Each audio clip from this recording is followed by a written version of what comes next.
Sejam todos muito bem-vindos, é uma grande satisfação ter vocês aqui ouvintes para esse trabalho de literatura brasileira B, o podcast.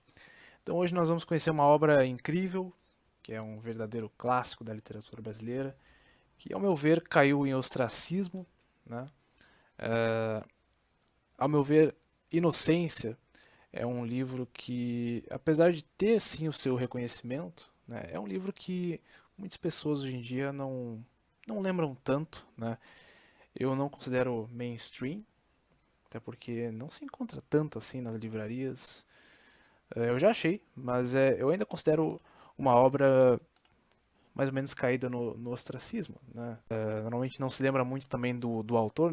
Eu até hoje nunca conheci alguém que saiba quem é o Visconde de Toné. Nós já vamos falar dele daqui a pouco, né? Então é uma obra muito interessante, até para o contexto do Brasil do século XIX, até para a questão da interiorização do Brasil, né? É muito importante nós termos um romance nacional assim, né? Então vamos falar então sobre o Inocência, né? Que é bastante conhecido também como o Romeu e Julieta do sertão brasileiro. Então o autor é o grande Alfredo Maria de Scragnoli Toné, né? Mais conhecido como Visconde de Toné. O Toné então ele é filho de nobres, com descendência francesa, né? Os descendentes dele vieram para o Brasil ainda ali no começo do século XIX, né? No contexto ali da tal da invasão francesa, né? Invasão francesa cultural, né? Promovida pelo Dom João VI que veio para o Brasil por conta das guerras napoleônicas, né? E ele sempre foi muito privilegiado, né? Sempre viveu na corte, nasceu no Rio de Janeiro, na então capital imperial, né? E ele sempre foi muito privilegiado, né? Então ele teve sua formação em letras, começou a fazer a engenharia militar, né, nos melhores colégios da corte. Então de repente estoura a Guerra do Paraguai, né, a, a tão horrível Guerra do Paraguai, e ele vai então para o Mato Grosso, né? Se o Mato Grosso hoje já não é tão assim desenvolvido quando comparado a outras regiões, né, no Brasil, naquela época, então, no século XIX, era um grande sertão, né? Nem as fronteiras eram marcadas direito, né? E ele foi para lá, tem o famoso livro dele contando, né, da grande epopeia que foi a retirada da laguna, né? E, e foi lá que ele teve suas vivências relacionadas ao sertão brasileiro, né, que foram muito importantes aí para vários romances que ele veio a escrever, né? Ele escreveu vários, mas o Inocência foi o que mais chamou a atenção do público, né? E foi praticamente o único romance que, que ficou no imaginário popular, né? Inocência e Retirada da Laguna, que são os principais livros dele, né? Retirada contando toda a epopeia brasileira naquele episódio muito triste da Guerra do Paraguai. Ele teve esse grande contato com a natureza, foi muito importante, né? E ele publicou o livro com o pseudônimo de Silvio Dinardi, né? Ele também foi deputado, senador, e depois da proclamação da República, ele que era muito monarquista, né?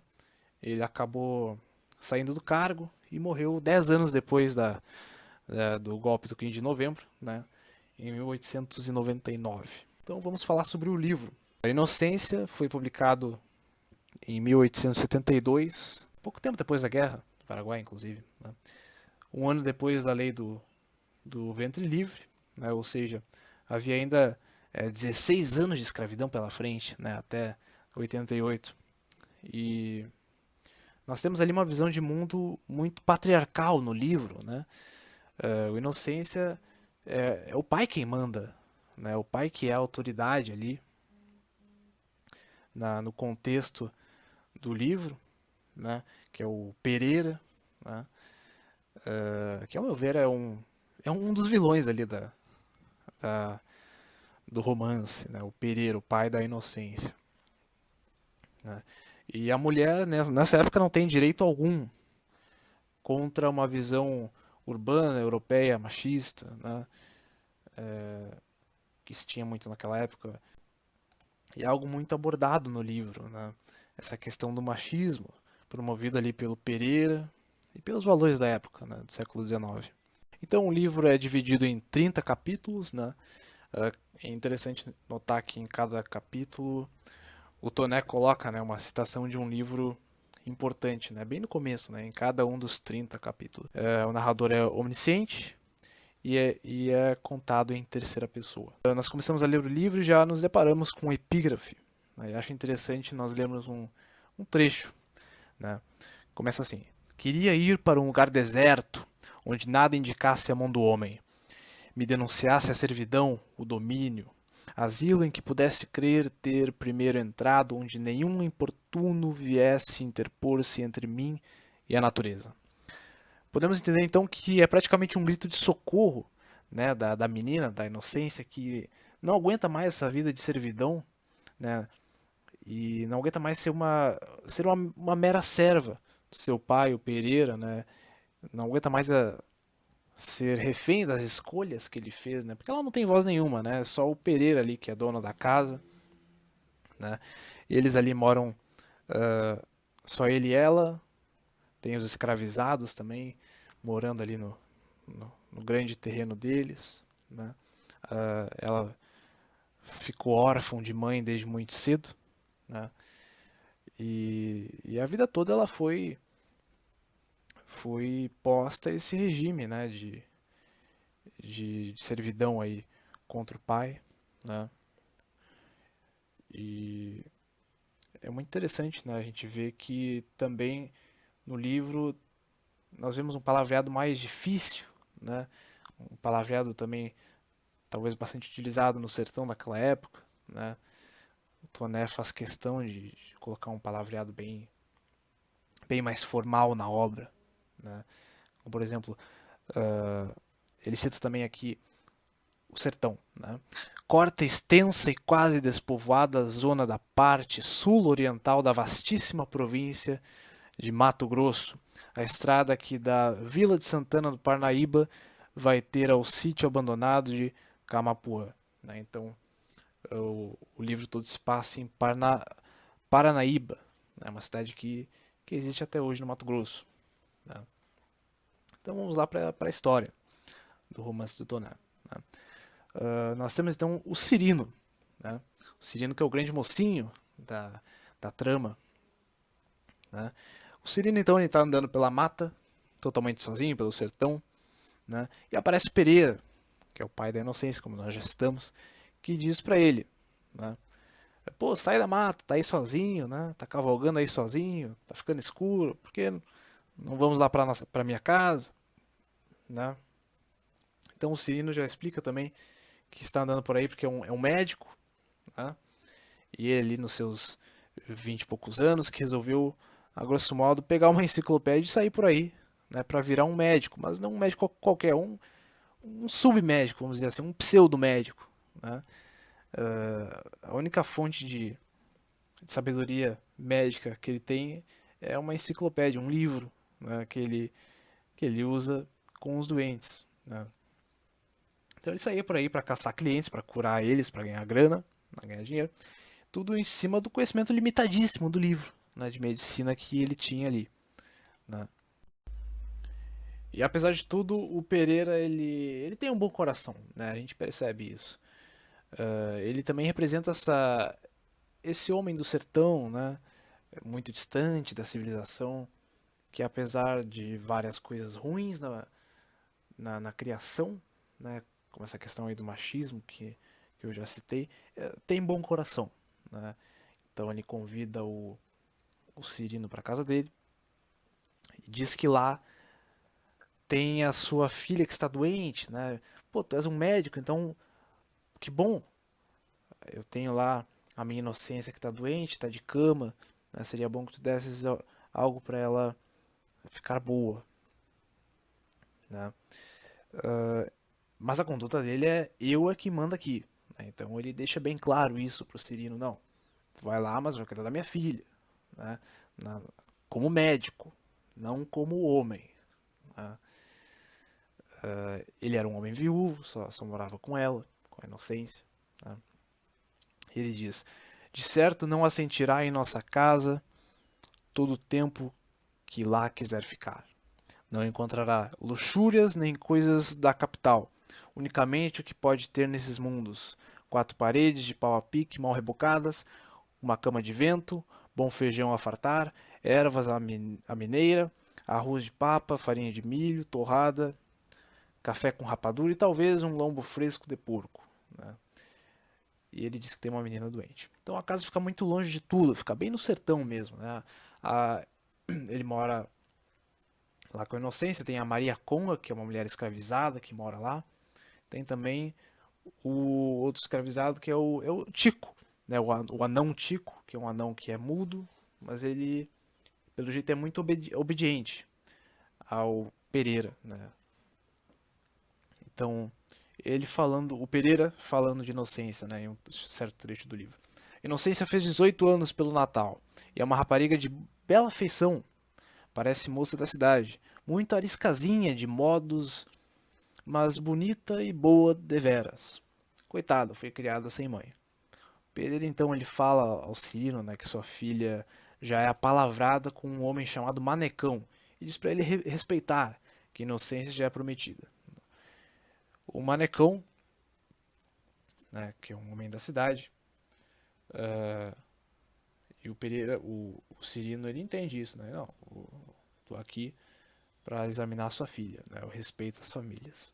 Então ele vai lá, examina a menina, chega na casa do quarto da menina e tá tudo escuro. E ele fala: pô, vou examinar agora tua filha, mas tá tudo escuro. O que eu faço? O Pereira fala: não, dá o teu jeito aí. Não é para enxergar minha filha, é para examinar. Então o pseudo-médico pega uma vela, né? Pega uma vela e com essa vela ele se deparou com uma linda moça, muito bonita, né? E já se apaixona pela menina. E então o Tico Anão, né? O Tico Anão sugere, que é o anão mudo, né? O Tico Anão ele já fica ali muito muito atento aos olhos do, do Cirino, né? O Tico Anão ele dormia ali perto com a Inocência para protegê-la, né? Protegê-la de todo mundo que talvez pudesse vir ali. Né? Ele surgiu debaixo da cama e já ficou de olho no Cirino. Né? Já talvez percebeu ali as segundas intenções do médico, né? Do Cirino. E então na meia-noite daquele mesmo dia, todo mundo dormindo, se ouve várias batidas na casa. Né? Então aparece o Meyer, que é o médico caçador de borboleta. Né? Ele é um alemão que veio ao Brasil para caçar borboletas. Saiu lá da Alemanha e foi para o sertão. Né? Ele tem um ajudante consigo ali. E o objetivo dele é colecionar borboletas, né, para mandar para universidades na Europa, estudantes, enfim. Ele tinha interesse nesse trabalho no Brasil e recebia muito bem por isso. Né? Então ele surge ali na casa na meia-noite, diz desculpa ao atrapalhar, mas diz ali que só queria um lugar para pousar, né, o alemão. Ele diz que então tem umas cartas de recomendação e entre essas cartas tinha uma para o Pereira. Né? E quem escreveu essa carta foi o irmão do Pereira. E há muitos anos ele não os viam. Né? Então o Pereira até se emociona ao ler essa carta do irmão dele, né, que tinha ali com o Meyer. E quando o Pereira leu aquela carta, ele entra numa alegria muito grande. Né? Ele diz: se o meu irmão te recomendou, então você é quase um filho para mim. Aí o Meyer tinha um ajudante ali com ele e ficaram ali um tempo na casa do Pereira. Então o Pereira, quando ele foi apresentar o Meyer para sua filha Inocência, o Meyer rasgou muitos elogios para a Inocência, né? Elogios até meio exagerados. Isso fez com que o Pereira ficasse brabo e já fez com que ele não gostasse mais ali do germânico, né? Então já mandou ali o Tico Anão ficar na porta para cuidar bem da Inocência, né? Com medo do tal alemão. Ele até mesmo abre o coração ali pro Cirino e diz para ele também ficar de olho nesse alemão aí, né? Já não gostou. Então, em outra cena, nós vemos ali o Pereira e o Meyer e seu ajudante foram para a mata para buscar borboletas e o Cirino ficou ali no sítio, né? Então o Cirino resolve dar um remédio para a Inocência. E quando ele vai dar o remédio, o Tico Anão surge do nada, né? Então o Cirino ali diz para ele, pro Tico Anão pegar um vinho. Enquanto o Tico Anão foi lá pegar um vinho pro remédio, pro suposto remédio, o Cirino se aproveita e entra no quarto da Inocência, né? Ele entra lá no quarto. Tem mais uma cena de romance. Então, em outro momento, o Cirino se atreve a perguntar pro Pereira sobre a sua filha, né? Então ele pergunta: Pô, me conta uma coisa, a tua filha gosta mesmo desse manecão? E o Pereira diz: Ah, mas não tem que gostar. É eu que sei o que e quem ela tem que gostar. Eu já palavrei ela, então tá palavrado. E que raio de pergunta é essa aí? Ele já fica desconfiado. Então cada vez mais o Cirino quer sair daquela casa ali, né? Não aguenta mais. E uma noite escura, ele sai por aí e vê um vulto numa janela. E, na verdade, quem está naquela janela ali é a Inocência. Então ele bate na janela e chama ela. Eu sei que você está aí, abra, abra. Ela abre, então os dois começam a se olhar, começam a conversar. Então ele se declara a ela, finalmente. Diz que está doente de amor por ela. Então temos o clássico diálogo, né? Onde os dois afirmam suas paixões um pelo outro. E o Cirino diz: Porque eu a amo e sofro como um louco por causa disso, sofro como um perdido. E ela diz: Ué, mas amor é sofrimento? E ele: Sim. E ela fala: Então eu amo. E ele: Ama? Ama quem? Diga logo, ama quem? Houve uma pausa, então ela diz: Amo a quem me ama. Então, nesse mesmo momento, houve um grande ruído e não se sabe quem causou aquilo. É um grande mistério que o livro nos dá. É um ruído muito grande, um ruído muito suspeito, né? Não se sabe quem. Enfim, então tem essa grande cena de amor entre os dois. Em outro momento, o Cirino tem a ideia de perguntar ao Pereira se realmente poderia ser outro homem a, a quem a Inocência quisesse, ao invés do tal do manecão, né, para se casar com a filha dele. Mas o Pereira, em tom muito conservador, diz: O quê? Ele fala isso com uma voz de trovão, né? Consultar minha filha? Pedir-lhe licença para casá-lo? O senhor está doido? Ou está mangando comigo? É eu quem sei das coisas. Né, ele aí afirmando seu grande conservadorismo, né, reacionário. E nesse mesmo tempo, o Meyer encontra uma borboleta raríssima, raríssima, uma espécie ainda que não foi documentada em nenhum lugar. E ele proclamou então que ia embora daquele lugar, né? Porque sua missão já estava feita, ia retornar para a Alemanha. Então o Cirino sugere à Inocência a ideia que eles possam fugir, né? Ela acha isso uma ideia absurda e sugere que o Cirino então possa falar com o padrinho dela, o Antônio Cesário, que é o único que pode fazer o Pereira ouvir. Enquanto eles estavam conversando, se houve um tiro muito alto de novo, né? Quem causou esse tiro? Nunca iremos saber. Então o Cirino foi embora. O Cirino foi atrás do Cesário, o padrinho dela. E enquanto isso, o Manecão aparece na casa do Pereira. E lá é rechaçado pela Inocência, que não quis ver. Sai daqui, eu não quero esse homem horroroso. O Manecão fica muito irritado e vai tirar umas satisfações com o pai, né, o Pereira. E ele diz: Eu sei o que aconteceu. Ela deve ter se apaixonado por um alemão safado que veio aqui em casa. O Manecão disse: Então deixa que eu o mato, eu vou atrás desse alemão aí.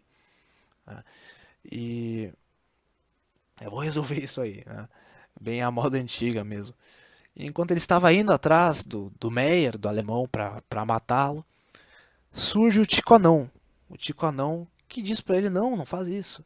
O Tico Anão que é mudo, né? Mas ele consegue de uma maneira falar pro Manecão para não matar o germânico, o Meyer, e diz que o homem que Inocência ama é na verdade o Cirino. O Manecão então fica muito irritado e ao invés de matar o alemão, ele vai atrás então do Cirino. O Cesário disse então para o Cirino que ia pensar no assunto se ou não tentar convencer o Pereira a prometer inocência ao médico. Né? Enquanto isso, o Cirino estava voltando para casa e se depara com o Manecão, muito bravo, e ameaça o Cirino. Então ele o mata, né? O Cirino acaba sendo morto pelo Manecão. O Cirino perdoa o Manecão nos últimos minutos e enquanto estava agonizando, aparece Antônio Cesário, mas não teve muito o que fazer, ele já estava morrendo, né? E então o livro acaba, mas tem o epílogo, né, que mostra que o Meyer está na Europa apresentando a sua borboleta agora com o nome de Inocência, ele dá o nome, né, Inocência em latim. E o dia 15 de julho de 1860 e o dia 18 de agosto de 1863 são as únicas datas do romance. A primeira data diz respeito ao dia em que o Pereira se encontrou com Cirino e a segunda data diz respeito ao dia em que Meyer, já no final do romance, está na Alemanha e apresenta à comunidade científica do país a descoberta da Papilo Inocência. Então, no epílogo, vimos que Inocência morre de desgosto ao se casar com o tal do Manecão. Né? É um final muito triste.